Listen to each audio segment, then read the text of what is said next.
ইসলামের উপর পবিত্র আল কোরআন নাজিল করে পরিপূর্ণ করে দিয়েছেন। অতএব ইসলামকে নিচক্য একটি ধর্ম আচার অনুষ্ঠানের নাম। তাহলে ইসলাম কি?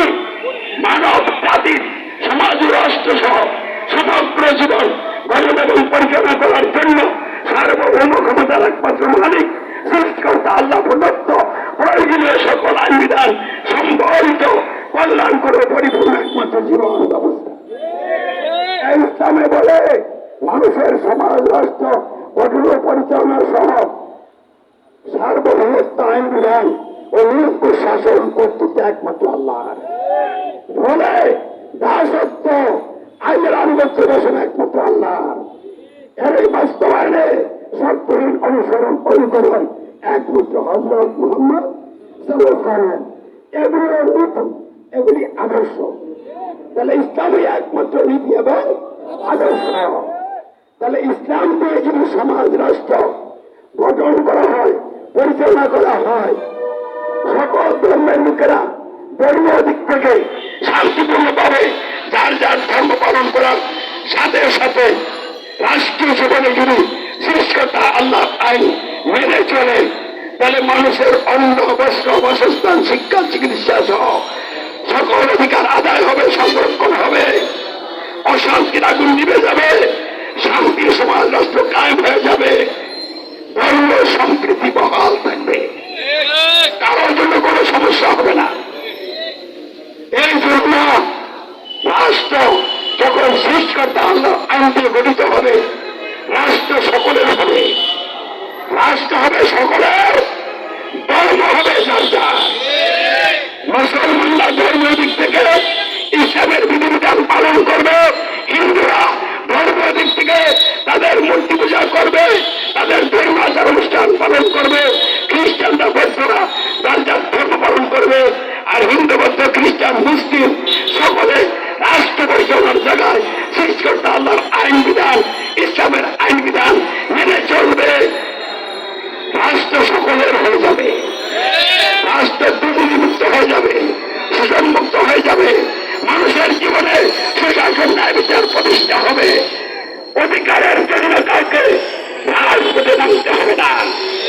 রাষ্ট্র ক্ষমতায় থেকে ইসলামের ভিত্তিতে রাষ্ট্র পরিচালনার দায়িত্ব তারা পালন করবেন। ঘুরে ঘুরে মানুষের কার কি সমস্যা আছে খোঁজ খবর নিয়ে মানুষের সমাধান দিয়ে তারা আগে নিজেরা করে নিয়ে আসবে। লোকদের রাজপথে নামার কোনো দরকার হবে না। আজকে তো আপনারা দেখলেন শিক্ষকরা তাদের দাবি আদায়ের জন্য, অধিকার আদায়ের জন্য রাজপথে আন্দোলন করতেছে। কেন এই আন্দোলন করতে বৈষম্য সৃষ্টি হয়েছে, তাদের অধিকার প্রতিষ্ঠা করা হচ্ছে না, গণতন্ত্র দিয়ে তাদের অধিকার প্রতিষ্ঠা হবে না। কিন্তু তারাও বুঝতে পারছে না, তাদের উচিত আমাদের ইসলামী সমাজের সাথে ইসলাম প্রতিষ্ঠার জন্য রাজপথে নেমে যাওয়া। 6 মাস 1 বছরের মধ্যে এই দেশ থেকে গণতন্ত্রকে হটাইয়া ইসলাম প্রতিষ্ঠা হয়ে যায়, তাহলে সব সমস্যার সমাধান আল্লাহর রহমতে সাহায্য হয়ে যাবে। তাহলে এবার আসুন, ইসলাম কি আমরা বুঝলাম তো? তাহলে ইসলাম প্রতিষ্ঠা করতে হবে, গণতন্ত্র বিদায় করতে হবে। গণতন্ত্র দিয়ে যেহেতু দুর্নীতি এবং বৈষম্যমুক্ত সমাজ এবং রাষ্ট্র গঠন হবে না, মানুষের জীবনে বৈষম্য দূর হবে না, তাই গণতন্ত্র শুধু ত্যাগ করলেই হবে, ত্যাগ করতে হবে এবং গণতন্ত্রকে তীব্র আন্দোলনের মাধ্যমে এই দেশকে বিদায় করতে হবে। এবং কি করতে হবে? আর শান্তিপূর্ণ আন্দোলনের মাধ্যমে, শান্তিপূর্ণ কর্মসূচির মাধ্যমে জাতির মানুষকে ইসলাম প্রতিষ্ঠার লক্ষ্যে জাগ্রত করে সমাজ এবং রাষ্ট্রে ইসলাম প্রতিষ্ঠা করতে হবে। তাহলে কাজ অত্যন্ত কঠিন, এটা প্রতিষ্ঠিত হয়ে আছে, এটাকে হটাইতে হবে। এরপরে যেটা সমাজের রাষ্ট্রে নাই, পৃথিবীর কোথাও নাই, আল কোরআনে আছে, এটা সমাজের রাষ্ট্রে নিয়ে আসতে হবে। কাজ কি সহজ না কঠিন?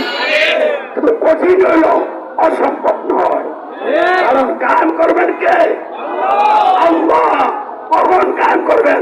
যখন মানুষের মধ্য থেকে একদল লোক গণতন্ত্র সহ সকল প্রকার মানবিক ব্যবস্থা ত্যাগ করে ইসলাম গ্রহণ করে ইমানের পথে এগিয়ে চলবেন, কোনো বাধা মানবেন না।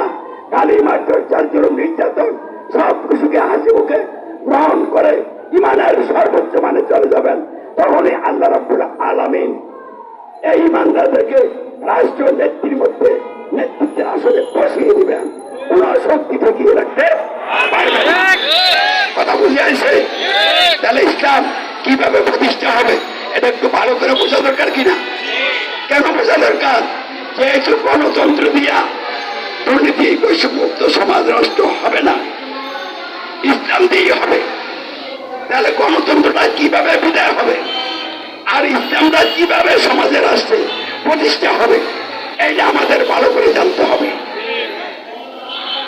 যারা কল্যাণ চান, মুক্তি চান, আল্লাহর সন্তুষ্টি চান, তারা আযাব পদ্ধতিতে বাঁচতে চান, জান্নাতে যেতে চান, তাদেরকে বুঝতেই হবে কিভাবে গণতন্ত্র বিদায় হবে আর কিভাবে ইসলাম প্রতিষ্ঠিত হবে।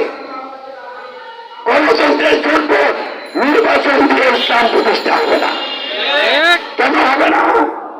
গণতন্ত্রের অধীনে নির্বাচন যারাই করতে জানেন তারা জনগণকে সার্বভৌমত্বের মালিক মেনে জনগণের সার্বভৌমত্বের ভিত্তিতে রচিত সংবিধানের আনুগত্য স্বীকার করে এবং এই ভুয়া বাতিল সংবিধানের দ্বারা হওয়া নেতাবা সরকারের আনুগত্য স্বীকার করে ইলেকশন করতে হয়।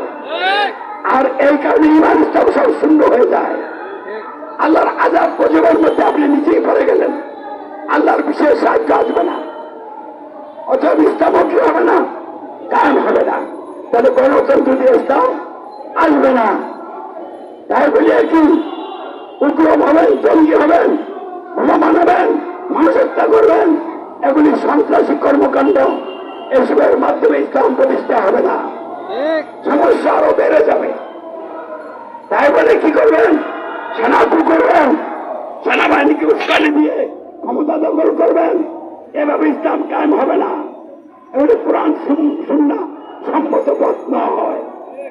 তাই বলে কি করবেন? গণ আন্দোলন করবেন, গণ আন্দোলন দিয়ে ইসলাম কায়েম হবে না। কিভাবে হবে?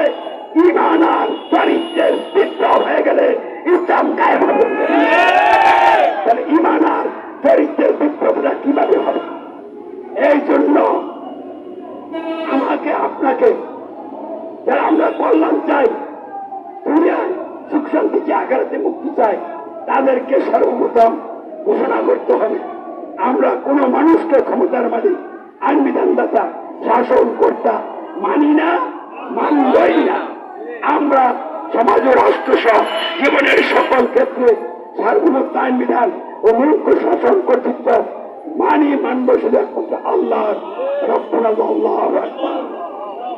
মানুষের তৈরি যত সংবিধান আছে পৃথিবীর বিভিন্ন রাষ্ট্রে প্রতিষ্ঠিত হয়ে আছে, সব সংবিধানের আনুগত্য ত্যাগ করতে হবে, মানুষের দাসত্ব ত্যাগ করতে হবে, গারুডার উপাসনা ত্যাগ করতে হবে, দাসত্ব আনুগত্য উপাসনা একমাত্র আল্লাহর গ্রহণ করতে হবে এবং ঘোষণা করতে হবে, সাক্ষ্য অঙ্গীকার করতে হবে আমি কোন মানুষের দাসত্ব, কোন মানুষের আইনের আনুগত্য, গারুডার উপাসনা করি না, করবো না।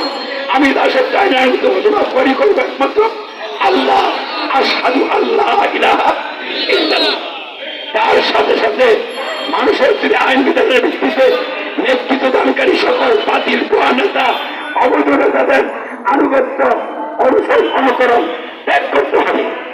শর্তহীন আনুগত্য অনুসরণ অনুকরণ একমাত্র হযরত মুহাম্মদ সাল্লাল্লাহু আলাইহি ওয়াসাল্লামের গ্রহণ করতে হবে এবং সাক্ষাৎকার করতে হবে আমি মানুষের যে আইনের ধারক বা কোন নেতা বা সরকারের আনুগত্য অনুসরণ করি না, করবো না। আমি শর্তের অনুসরণ করি, করবো একমাত্র হযরত মুহাম্মদ সাল্লাল্লাহু আলাইহি ওয়াসাল্লামের। আশহাদু আন্না মুহাম্মাদান রাসূলুল্লাহ। অথবা বিচ্ছিন্ন থাকা যাবে না, ঐক্যবদ্ধ হতে হবে। ঐক্যবদ্ধ হওয়ার জন্য কি লাগবে? আমির লাগবে। আমির মানে কি? আল্লাহর সার্বভৌমত্বের ভিত্তিতে তার আইন বিধানের প্রতিনিধিত্বকারী আমির। কোরআন এবং সুন্নাহর অধীনে তিনি নিচে থাকবেন, কোরআন সুন্নাহর অধীনে থেকে কোরআন সুন্নাহর ভিত্তিতে সমাজের রাষ্ট্র ইসলাম প্রতিষ্ঠার জন্য আল্লাহ রসুলের অনুকূলে নেতৃত্ব দিবেন, শান্তিপূর্ণ আন্দোলন গড়ে চলবেন। এই নেতার নেতৃত্বের আনুগত্যে বাদ গ্রহণ করতে হবে। তাহলে গণতন্ত্র ত্যাগ করে অন্য গণতন্ত্র গ্রহণ না করে ইসলাম গ্রহণ করে আমাদের নেতৃত্বের আনুগত্যে একটি সমাজ গঠিত হবে, যার নাম হবে কি ইসলামী সমাজ। আমরা সেই ইসলামী সমাজ, এই ইসলামী সমাজের আমির এবং তার প্রতিনিধিরা থাকে। হ্যালো হ্যালো সকলকে এই দাওয়াত দিবেন, জায়গা ত্যাগ করে ইসলাম গ্রহণ করবেন, দাওয়াত দিবেন। তো এই দাওয়াতের মাধ্যমে জায়গা সমাজ বাড়বে, গণতান্ত্রিক সমাজ বাড়বে, ইসলামী সমাজ গড়বে। গণতন্ত্রের দারুণ পাহাড় অনুসারী যারা নষ্টগ্রস্ত দুনিয়ার পিছনে দৌড়াচ্ছে, ক্ষমতা আধিপত্যকে পছন্দ করে ভালোবাসে, রূপপথের মধ্যে আছে, তাদের কাছে তা ভালো লাগবে না। তাই তারা বাধা সৃষ্টি করবে, গাড়ি আসবে, মায়ের আসবে, যার জন্য আসবে। এমন অবস্থায় কি করতে হবে? সফর করতে হবে, ক্ষমা করতে হবে, মোকাবেলা না করে মোকাবেলার দায়িত্ব আল্লাহর উপরে ছেড়ে দিয়ে তাদের জন্য হেদায়েতের দোয়া করতে হবে। এভাবে চলতে চলতে একটা চূড়ান্ত পরিস্থিতি আসবে। তারা শেষ পর্যন্ত যখন বাধা বিভক্তি দেওয়ার জন্য নির্যাতন করেও এই ইসলামী সমাজ আন্দোলনকে দেখানো যাচ্ছে না, তখন তারা যদি জায়গা ত্যাগ না করে তারা এই আন্দোলনকে নিশ্চিন্ন করার জন্য পদক্ষেপ গ্রহণ করবে। আর সেদিনই আল্লাহ তাদেরকে নিশ্চিন্ন করে এই ইমানদারদেরকে আমিরের নেতৃত্বে, রাষ্ট্রীয় নেতৃত্বে বসিয়ে দিবেন। দুনিয়ার কোন শক্তি ঢুকিয়ে রাখতে পারবে না। এভাবে সমাজ থেকে, রাষ্ট্র থেকে মানুষের সার্বভৌমত্বের বিদায় হবে, আল্লাহর সার্বভৌমত্ব প্রতিষ্ঠা হবে। আপনারা বুঝতে পারছেন? মানুষের জন্য, মানুষের তন্ত্রের মাধ্যমে যারা নেতা নেত্রী, এরাই বাস্তব সমস্যা। এরা যদি হটে যায় তাহলে বাস্তব সমস্যা কি হয়ে গেল? হয়ে গেল। মানুষের সার্বভৌমত্ব বিদায়, এই মানুষের সার্বভৌমত্বের দ্বারা বা নেতারা বিদায়। তাহলে এখন নেতৃত্ব চলে আসবে আল্লাহর সার্বভৌমত্ব মানেন, মানুষের সার্বভৌমত্ব মানে না, ওই আমিরের সঙ্গী সাথীরা। তাহলে এখন কি প্রতিষ্ঠা হলো? আল্লাহ সার্বভৌমত্ব, আল্লাহর সার্বভৌমত্ব প্রতিষ্ঠা হবে। এখন আইন প্রতিষ্ঠা হয় না। উদাহরণস্বরূপ আজকে ইউনুস, ডক্টর ইউনুস সাহেব রাষ্ট্র নেতৃত্বে আছেন, প্রধান উপদেষ্টা। উনি আছেন মানুষের সার্বভৌমত্ব, কারণ উনি তো মানুষের সার্বভৌমত্ব ত্যাগ করেন না। তাহলে উনি তো মানুষের সার্বভৌমত্বকে দারুণ পেলা সমাজের আসবে, এই মানুষের সার্বভৌমত্বটাকে চালু রেখেছেন, প্রতিষ্ঠা রেখেছেন। আর উনি বিদায় হয়ে গেল, আমি আসলাম। আমি তো আল্লাহর সার্বভৌমত্ব মানি, মানুষের সার্বভৌমত্ব মানি না। তাহলে আমার নেতৃত্ব আসা মানে কি? আল্লাহর সার্বভৌমত্ব আসা। কিন্তু উনি যে এতদিন ক্ষমতায় ছিলেন, ওরা আগেও যারা ক্ষমতায় ছিলেন, ওই আদালতের রহস্যে আইনগুলি ঢুকে রাখছিলেন, ওই আইনগুলিকে নিয়ে গেছে না রেখে গেছে। তাহলে এখন আমার দায়িত্ব কি? আস্তে আস্তে সমাজকে অচল না করে সচল রেখে প্রচার করবে এই মানুষের আইনগুলি সরাবো আর আলকোহলের আইনগুলি চালু করবো। এতে কিছুদিন সময় লাগবে তো। তাহলে এই সময়ের মধ্যে যখন মানুষের আইন সব চলে যাবে, আল্লাহ আইন চালু হয়ে যাবে, তাহলে সর্বক্ষেত্রে এখন আল্লাহ আইন পেয়ে গেল, হয়ে গেল। কিন্তু এই সব কিছুর আগে সার্বভৌমত্ব প্রতিষ্ঠা জরুরি ছিল, অবশ্যই জরুরি ছিল। তাহলে এখন আমাদের কাজ হইল আল্লাহর সার্বভৌমত্ব প্রতিষ্ঠা করা, অর্থাৎ মানুষের সার্বভৌমত্বের ভিত্তিতে নেতৃত্ব দানকারী নেতাদের নেতৃত্বের পতন ঘটানো, আর আল্লাহর সার্বভৌমত্বের ভিত্তিতে তার আইনবিধান প্রতিষ্ঠাকারী নেতার নেতৃত্ব সমাজের রাষ্ট্রে প্রতিষ্ঠা করে আমাদের কাজ। এই জন্য আমাদের কোন তুলনায় ক্ষমতা নাই, এই কাজটা করাবেন কে? আল্লাহ। তাহলে আমাদের কাজ কি? রাজপথে থাকতে হবে। গণতন্ত্র ত্যাগ করছি, এইটুকু না, গণতন্ত্রের বিরুদ্ধে রাজপথে আসি এবং থাকবো। গণতন্ত্রের বিরুদ্ধে আমাদের দৃঢ় অবস্থান। তাই গ্রামে গঞ্জে পাড়ায় মহল্লায় গণতন্ত্রের বিরুদ্ধে কমিটি গঠন করতে হবে। দুর্নীতির বিরুদ্ধে শক্তিশালী কমিটি গঠন করতে হবে। যে গ্রামেই 5 জন পাওয়া যাবে, এই 5 জনকে নিয়ে একটা কমিটি গঠন করতে হবে। দুর্নীতির বিরুদ্ধে, মানবরচিত অবস্থার বিরুদ্ধে, আর লোকদের কল্যাণে ইসলাম প্রতিষ্ঠার জন্য শান্তিপূর্ণ কর্মসূচির মাধ্যমে ইমান ইসলামের দাওয়াতি কাজ চালানোর জন্য। যদি এভাবে আমরা 6 মাস, 1 বছর, 2 বছর এই বাংলাদেশে কাজ করতে পারি, ইনশাআল্লাহ 2-3 বছরের মধ্যে পরিবেশ ফিরে যাবে, গণতন্ত্র বিদায় হবে, ইসলাম প্রতিষ্ঠিত হবে, মানুষের জীবনে সুশাসন, ন্যায় বিচার প্রতিষ্ঠা হবে, সকল অধিকার আদায় হবে, সংরক্ষণ হবে, দুর্নীতিমুক্ত, বৈষম্যমুক্ত, কল্যাণকর সমাজ এবং রাষ্ট্র গঠন হবে। আল্লাহ আমাদেরকে এই লক্ষ্যে কবুল করো, সাহায্য করো এবং অতি দ্রুত এই দেশকে সকল ষড়যন্ত্রের হাত থেকে রক্ষা করে আল্লাহর সার্বভৌমত্বের অধীনে এনে একটা কল্যাণকর সমাজ এবং রাষ্ট্র গঠনের সুব্যবস্থা করে দেন। বলেন আমিন। ধন্যবাদ। সালাম। আসসালামু আলাইকুম ওয়া রাহমাতুল্লাহ। এখন কর্মসূচি ঘোষণা করা হবে। কর্মসূচি ঘোষণা করবেন আজকের এই মানববন্ধনের সংখ্যালঘু দায়িত্ব নিয়ে আসেন আবু জাফর মোহাম্মদ সাহেব।